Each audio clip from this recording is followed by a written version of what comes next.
Hello, everybody. Welcome to my women's basketball rantings. This is where I give my thoughts about the happenings in the women's game.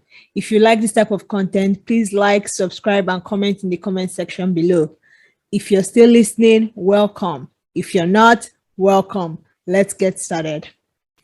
Today, I'm going to be recapping the Final Four. I know I should have done it immediately after the Final Four, but a lot of things happened and I couldn't get to it. And well, I'm doing it now. Hopefully, all the nerves, all the excitement have subsided, and we can all just go over the Final Four and look at it objectively and just give my thoughts on how I thought the game went, and just also give my thoughts about the whole NCAA season in general. And if we have some time, I will just give a wrap up about the WNBA draft and the upcoming WNBA season.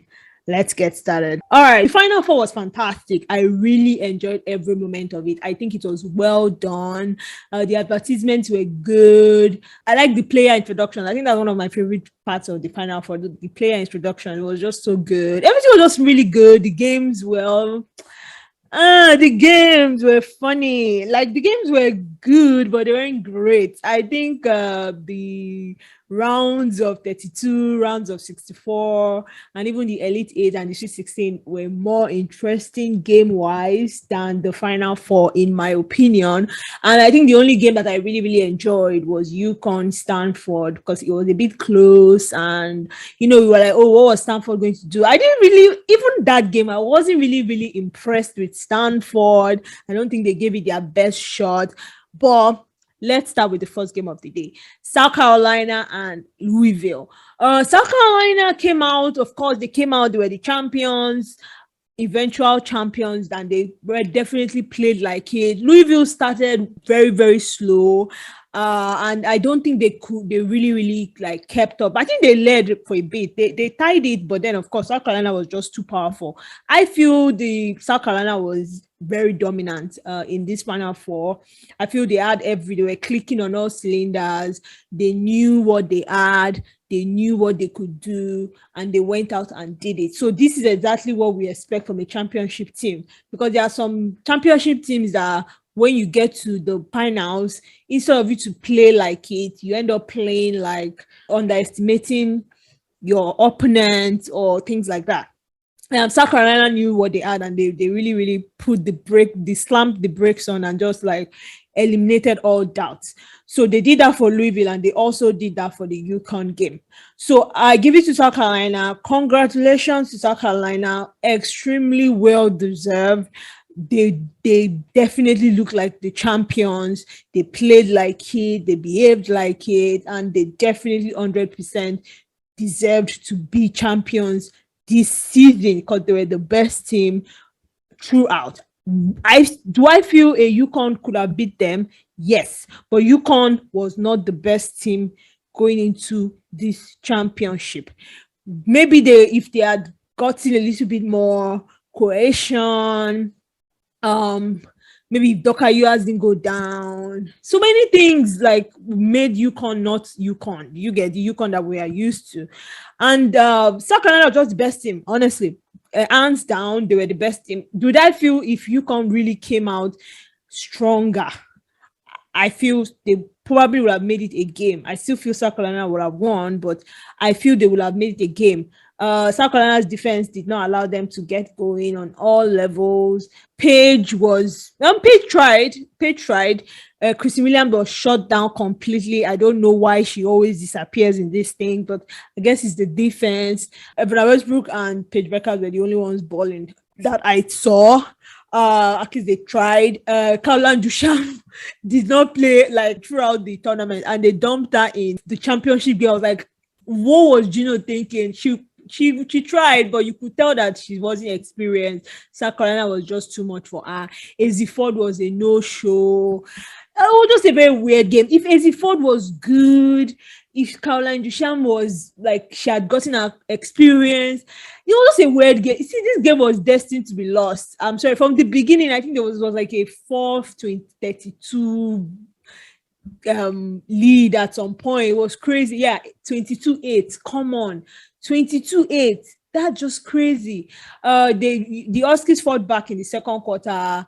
They tried for the third, but by the fourth, they were just too tired. They were gassed out.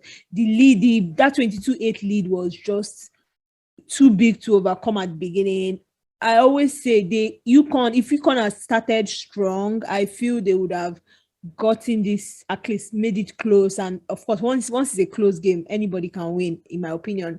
I always feel for this type of game, just keep it close, keep it close, keep it close, keep it close. When you keep it close, then at the end, it's really just a matter of luck, honestly. Towards, especially if both of you are good teams. If a three goes right, if a block goes right, it just, anybody could win at that point. So I felt UConn could have kept it close, but that beginning was just wrong. I don't know how they started, but it was crazy. So looking at the press conference, AZ Ford wasn't feeling too good. Olivia Nelson wasn't feeling too good. So they were kind of like the injuries that have plagued them ended up plaguing them again. But I give South Carolina, they won fair and square. They are champions. I'm very happy for them. I'm really not a fan of South Carolina, as all of you know. But like I always say, give honor to who honor is due, and they definitely deserve to be honored. So that's all I'm going to say about South Carolina. So let me talk about UConn for a bit. And a lot of people are saying, I mean, the rivalry is there. The South Carolina UConn. A lot of people really thought, UConn with their 11 championships, South Carolina is up and coming and all that, whatever. I really don't care about championships. I just care that I just have to say, people are bringing UConn down because they lost this game. I feel I respect them so much this year than last year, because this game was a game they would have lost. If they had won this game, then it would have been like, oh my God, like an upset in quotes, because South Carolina was clearly the most healthier team, the better team coming into this championship. The number one seed, UConn was the number two seed. The fact that they actually beat two number one seeds en route to this championship, I mean, you have to give them their props. I really respect them this year than any year that they've played, because this is a team that worked so hard to get to this point. Nobody thought they were going to be playing in a championship game, and they did. So for that, I give it to the team. They showed too much heart. I feel if they bring this same team back, like Paige Beckers, Aliyah Edwards, and they are healthy, I feel they definitely will win a championship next year. I feel they've gotten this far. They got this far through sheer grit. It wasn't handed to them. They worked every minute of this for this championship. It wasn't a team of super teams. There was a dominant player. Okay, Paige Beckers was dominant, but she's coming back from injury, so she wasn't the best. So, and they got to this level. You got to give it to them. I'm so proud of them. So proud of them. I mean, to me, I know they didn't win the championship, but to me, I feel they won the championship, in my opinion, because for them to get to this level, nobody thought they were going to get there. And I was so happy for them that they did. So, you keep your heads high. You have nothing to be ashamed about. I don't know why people are trying to bring them down because they lost in the championship game to number one seed. Come on, everybody loses. I think all the time that they should have brought them down was when they were like the number one seed and they lost to like a number three seed, like the Arizona UConn situation. They really shouldn't have lost. Those ones well deserved. Like they deserved everything that every criticism, but not this year. This year, I mean, I'm so proud of them. I'm so proud of them. So that's basically my recap for UConn and South Carolina. Louisville, I really don't care about them. They tried, but South Carolina was just better. For Connecticut and Stanford, I feel Stanford would have probably won that game, but they just didn't come out right. I don't know what happened to them. Maybe some people were not feeling fine. I don't know, whatever. Or UConn proved too strong for them. I don't think anybody thought UConn would have beat Stanford, but they did. So good for everybody involved. So that was it. I enjoyed the Final Four. I watched it through Subird and Diana Taurasi's eye. It was fantastic. More of that. I love Subird, obviously, so I was so excited that they were doing a mega cast or side cast or whatever the cast. I loved it. I enjoyed it. The Final Four was really, really good. I love the celebrations at the end. Of course, celebrations will continue throughout the season. And then I'm happy. Honestly, I love college basketball, but I am so happy it's over, and I am so happy. That means only one thing. The WNBA is back, baby. I love the WNBA. I definitely prefer it to college basketball. I cannot wait for the season to start. So I'm so excited, and I'm definitely going to be covering it as best as I can because I love WNBA. And then let's talk a little bit about the draft. So the draft is coming up. I really don't care about the draft because there's really no player that is so exciting that I want to see in the W. Yeah, honestly, really not. I think the only player I would really like to see in W is not in this draft and it's not in the next draft. Two players I would like to see in W, Kitten Clark and Paige Beckers.